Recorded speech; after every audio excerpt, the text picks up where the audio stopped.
शेतकरी मित्रांनो नमस्कार. सह्याद्री ॲग्रो सर्व्हिसेसमध्ये आपलं सर्वांचं स्वागत आहे.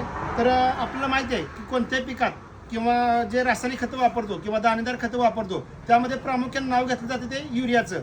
युरिया ज्यामध्ये नत्र 46% असते आणि कोणत्या पिकाच्या सुरुवातीच्या स्टेजला या खताचा वापर केला तर पिकाची वाढ जोमदार होते किंवा प्रकाश संश्लेषण क्रिया चांगली होते, पिकाला हिरवापणा येतो, म्हणून युरियाचा सर्रास सगळीकडे वापर केला जातो.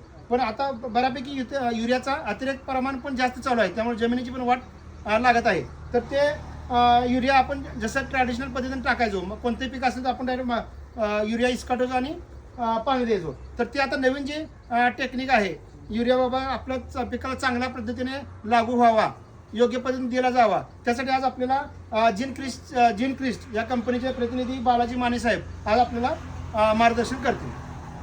साहेब नमस्कार. नमस्ते. आता सांगा आपलं काय नक्की आपल्या ह्या जिनक्रिस्ट कंपनीने एक नवीन एक औषध आणलेलं आहे की त्याचं नाव आहे झॉक्सी NC. आता आजपर्यंत जे आपण पारंपरिक झिंक वापरत होतो की चिलेटेड असेल किंवा जे ऑक्साईडमधील असेल, ऑक्साईडमध्येच हे आपलं नवीन व्हर्जन आलेलं आहे की ह्याच्यामध्ये हे फक्त आपल्या खतांना हे कोटिंग करण्यासाठी आहे. तर ह्याची जी टेक्नॉलॉजी आहे ते कोट स्मार्ट टेक्नॉलॉजी आहे. तर ह्याच्यामध्ये आपण हे फक्त खतांना कोटिंग करण्यासाठी आपण हे वापरत आहोत. तर हे आहे आपलं हे रेग्युलर मधलं येतं, जे 39.5% हे रेग्युलर स्प्रेसाठी वापरतो किंवा आपण हे ड्रिपसाठी वापरतो. तसंच हे आपण आता फक्त खताला कोटिंग करण्यासाठी हे नवीन आपण नवीन टेक्नॉलॉजीवरचं नवीन प्रोडक्ट आणलेलं आहे. तर आपण वापर कसा करायचा तर ते आपण शेतकऱ्यांना थोडंसं प्रात्यक्षिक करून दाखवूया.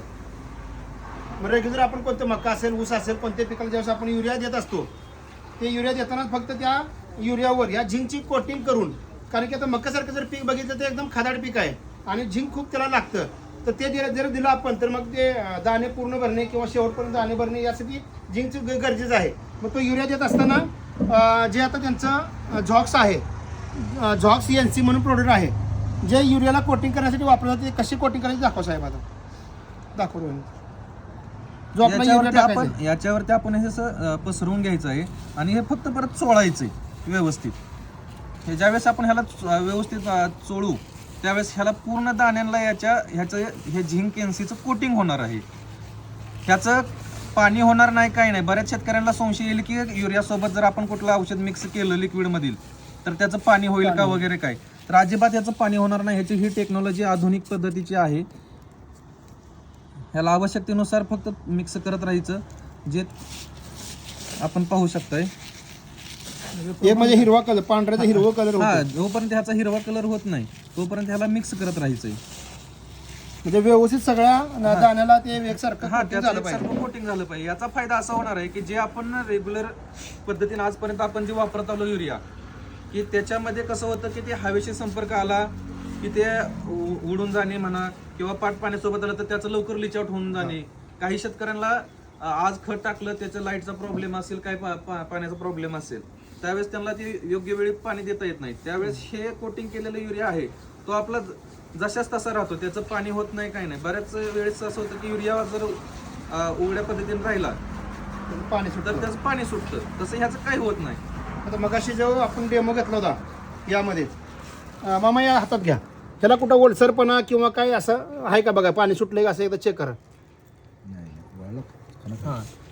हा तुमचा महिनाभर जरी राहिला युरिया तरी आहे असा राहणार पद्धत. म्हणजे रेग्युलर कोणता युरिया समजा कुठल्या खतासोबत मिक्स केल्यानंतर त्याला पाणी सुटतं, पण हे जर केलं तर तो युरिया आहे सुका राहतो, पाणी सुटत नाही. त्यामुळे ते थोडं थोडं जो युरिया टाकल्यानंतर एकदम पाण्यासोबत विरघळून जातो किंवा रिचार्ज होतो, हवेत जातो किंवा जमिनीत मेघी होतो. त्याच्याऐवजी जर तुम्ही कोटिंग केलं तर ते हळूहळू पिकाला आपलं उपलब्ध होतं. त्याच्यासोबत आपल्या पिकाला झिंक पण जातं, कारण कोणतंही पीक घेतलं तर त्याला झिंक खूप गरजेचं आहे. मग ते तुमचं पालेभाज्या असू द्या, मका असू द्या किंवा ऊस असू द्या किंवा इतर फळझाड असू द्या, झिंकची कमतरता जास्त जाणवते. त्याच्यामध्ये आता हे जे झिंकची जी टेक्नॉलॉजी आहे ह्याच्यामध्ये म्हणजे काम करण्याची जी पद्धत आहे, हा युरियाला तुम्हाला स्लो रिलीज मध्ये काम करायला प्रवृत्त करतो. ह्याचं स्लो रिलीज मध्ये कन्व्हर्जन होतं. जे रेग्युलर आहे ते पाण्याच्या संपर्कात आलं की ते लिच आउट होऊन जाणे ते पिकांना कमी प्रमाणात लागू होतं. तसं ह्याचा जर वापर केला तर तुमचा युरिया हा पूर्णपणे पिकाला लागू होतो. जिथं तुम्ही जास्त प्रमाणात युरिया वापरणार आहात तिथं तुम्ही जर हा कमी प्रमाणात जरी वापरला तरी तुम्हाला चांगल्या पद्धतीचा याचा रिझल्ट येणार आहे. पूर्ण कोरडा राहतो, काही लागत नाही. तर नक्कीच युरिया तुमचा दिलेला युरिया जर खराब करायचा नसेल किंवा वाया घालवायचं नसेल तर तुम्ही असं कोटिंग करून त्याला जर तुम्ही वापरलं तर 100% तुमच्या दिलेल्या युरिया त्या पिकाला योग्य पद्धतीनं मिळेल. तर साहेब आज तुम्ही खूप चांगली आम्हाला इथं नवीन काहीतरी टेक्निक सांगितली, खूप चांगली माहिती दिली, त्याबद्दल आमचे सर्व शेतकरी वर्गाकडून तुमचा धन्यवाद.